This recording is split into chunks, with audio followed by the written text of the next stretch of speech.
I haven't been in any trouble, not more than usual. The trouble is that doctors don't like new ideas. You know, we're out of the box. We have this crazy idea that you can help patients by giving them large doses of vitamins.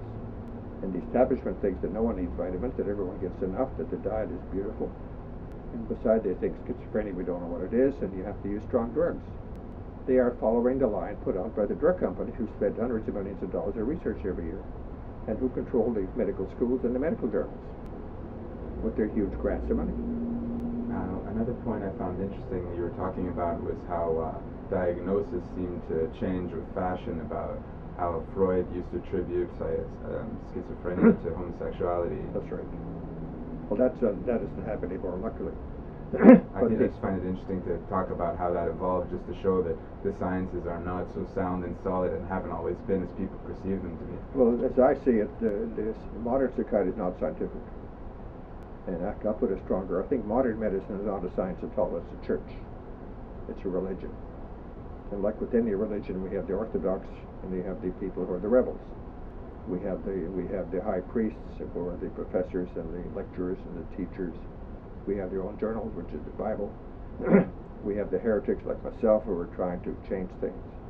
That's not. It's based upon science, but in itself is really not very scientific. And in fact, it's not a bad thing. I think it's more of an art. And I think a good doctor can do a tremendous amount of good if he practices the art of medicine without thinking of himself as a scientist. If they were scientific, they would not be using medication today, or they would be using it to a very small degree.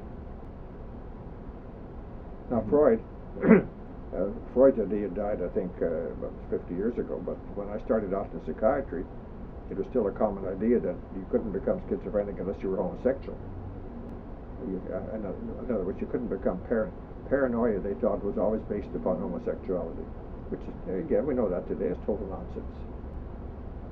Right now, the current idea of schizophrenia is that it's biochemical, but very few psychiatrists know anything about chemistry, and they simply pay lip service to that idea. But when you ask them, what do you mean? What kind of chemical change? They don't know what you're talking about. They don't know what the chemistry is. Now, we're not sure either, but we have at least a hypothesis that it's caused by the increased conversion of adrenaline to adrenochrome, and there's a fantastic amount of evidence to support that. It's a pretty sound hypothesis right now. It's beginning to make some headway, but it's very slow.